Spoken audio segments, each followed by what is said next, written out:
Shalom, shalom. This is Habub. Um, I'm doing this video for our people, and I'm doing this also for the Gentiles and the heathens because I think y'all really need to hear this. And this came to mind while I was browsing through my phone.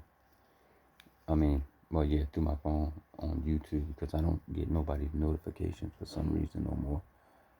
So I saw that Judah said something about Baruch, and I don't know, just came on me to read it.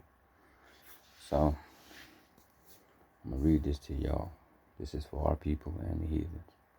So if anybody, any of you Gentiles, other nations are looking at this video, or any of our people know any Gentiles, send it to them.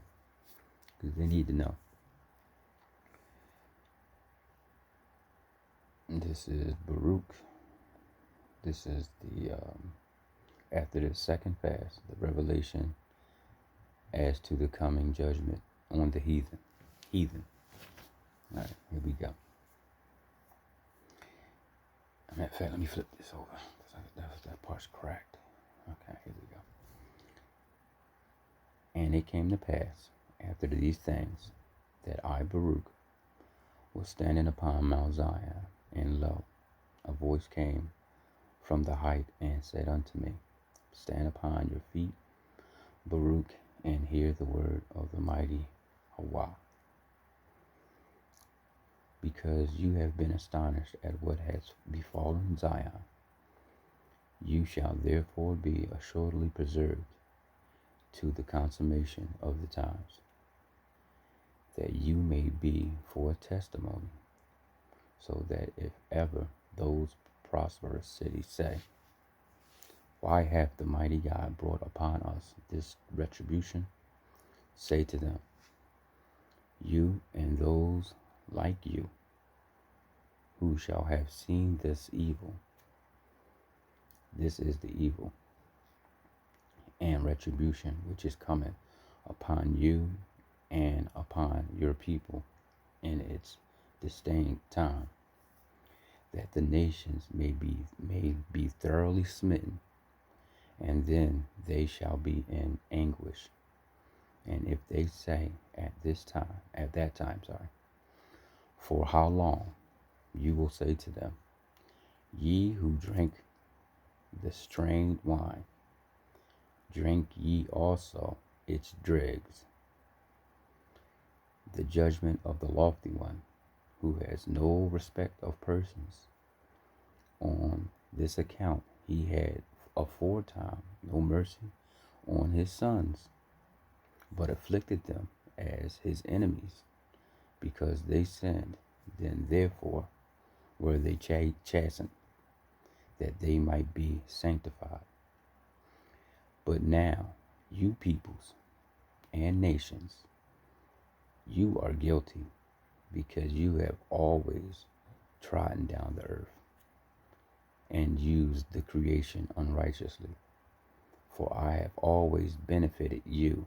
You hear that? Y'all better hear this, because it ain't talking about us. We don't got nothing. And you have always been ungrateful for the benefits. So if y'all don't understand what I'm saying, all you got to do is go back to the conquest, where when the Spanish and the English, y'all came and conquered this land, y'all said y'all did it, not the Most High. Y'all said y'all did it. Y'all had the might, and y'all do it now. Those wars y'all were winning, it was because of the Most High. They weren't because of you. That's y'all problem right there. So everything y'all gained, y'all attributed to y'all. Now y'all gonna pay for it. The righteousness of the righteous has profited neither them nor their city. See, we ain't profited none of it. We haven't gotten nothing out of all this stuff y'all obtained. We don't got nothing. God's Hawa's judgment are incomprehensible. The world has made for the righteous, yet they pass and the world remains. So he said the world was made for the righteous, yet they pass and the world remains. Answer: man knows God's judgment and has sinned willingly. So we know the judgment. Y'all know the judgment, and y'all sin willingly. Y'all do it anyway. This world is awareness.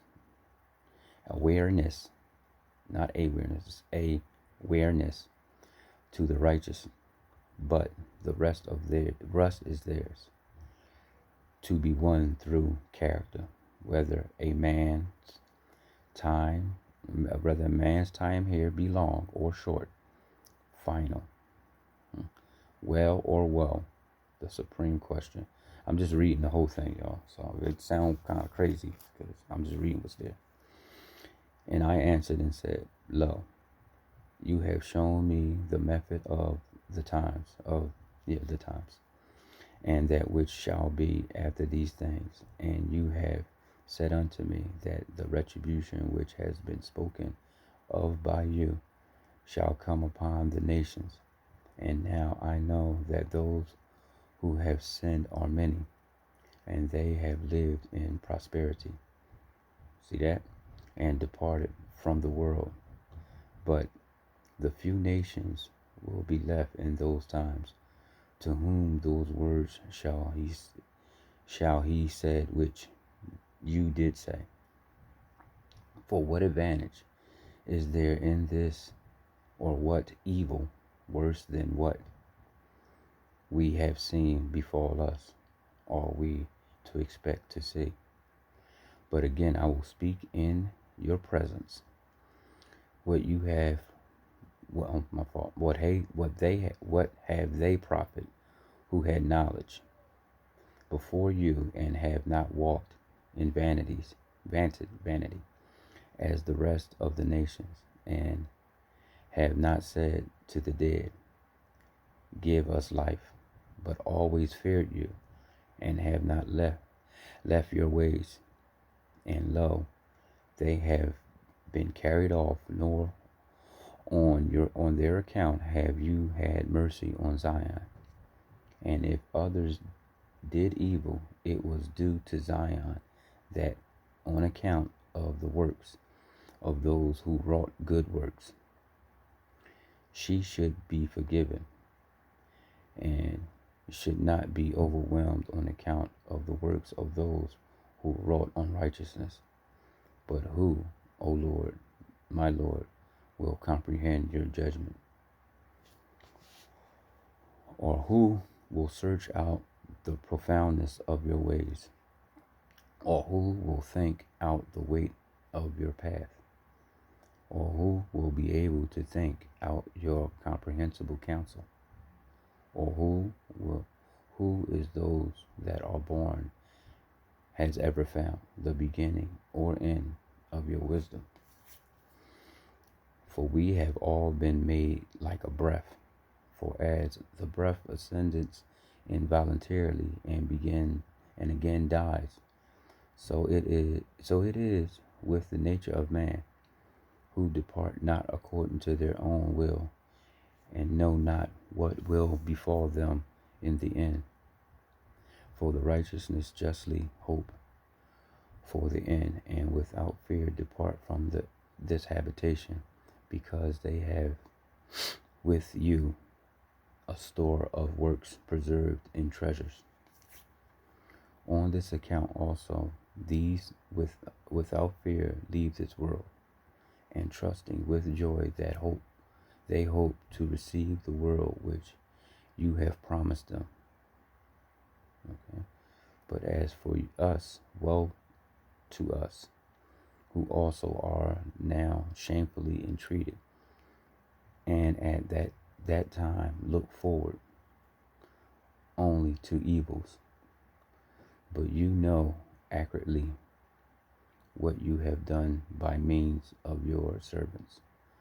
For we are not able to understand that which is good, as you art, our Creator. But again, I will speak in your presence, O Lord, my Lord, when of old there was no world with inhabitants. You did devise and speak with a word, And forthwith the works of creation stood before you, and you did say that you wouldst make for your world man as a minister of your works, that it might be known that he was by no means made on account of the world, but the world on account of him. And now I see that as for the world which was made on account of us, lo, it abides, but we on account of whom it was made depart. And the Lord answered and said unto me, you are rightly astonished regarding the departure of man, but you have not judged well regarding the evils which befall those who sin. And as regards that you have said that the righteous are carried off and the impious are prospered. And as regards what you have said, man knows not your judgment on this account here. And I will speak to you and hearken, and I will cause you to hear my words. Man would not rightly have understood my judgment unless he had accepted the law, and I had instructed him in understanding. But now, because he transgressed wittingly, yea, just on these grounds that he knows about it, he shall be tormented. And as regards what you did say touching the righteousness, that on account of them has this world come, so also again shall that which is to come on their account. For this world is to them a strife and a labor with much trouble, and that accordingly which is to come a crown with great glory. And I answered and said, O Lord, my Lord, lo, the years of this time are few and evil, and who is able in his little time to acquire that which is measureless? And the Lord answered and said unto me, which the Most High account is not taken of time nor of a few years. For what did it profit Adam that he lived 990 years and transgressed that which he was commanded? Therefore the multitude of time that he lived did not profit him, but brought death, and cut off the years of those who were born from him. Wherein did Moses suffer loss, in that he lived only 130 years. No, 20 years, sorry. See, told you 120 years. And inasmuch he was subject to him who formed him, brought the law to the seed of Jacob, and lightened the lamp for the nation of Israel. And I answered and said, he that lighted has taken from the light, and there are but few that have imitated him. But those many whom he has lightened have taken from darkness of Adam, and have not rejoiced in the light of the lamp. And he answered and said unto me, wherefore at the time he appointed for them a covenant, he said, and said, behold, I have placed before you life and death. And he called heaven and earth to witness against them, for he knew that his time was but short, but that heaven and earth endure always.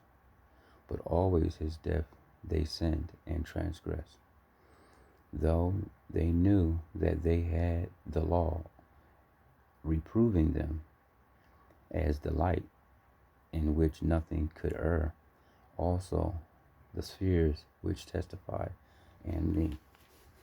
Now regarding everything that is, it is I that judge, but I do not you take counsel in your soul regarding these things, nor afflict thyself before of those which have been. For now it is the consummation of time that should be considered, neither of business or of prosperity or of shame, and not the beginning thereof. Because if a man be prospered in his beginnings, and shameful and treated in his old age, he forgets all the prosperity that he had. And again, if a man is shamefully entreated in his beginnings, and at his end prospered, he remembers not again his evil entreaty. Yeah, you're right about that. That's true. That is true. And again, hearken thou each one who prospered all that time, and all the time from the day on which death was decreed against those who transgressed, and in his end was destroyed. In vain would have been everything. Okay? Alright, y'all heard it for yourself. Alright, y'all. Shalom. I hope y'all enjoyed it though. Shalom.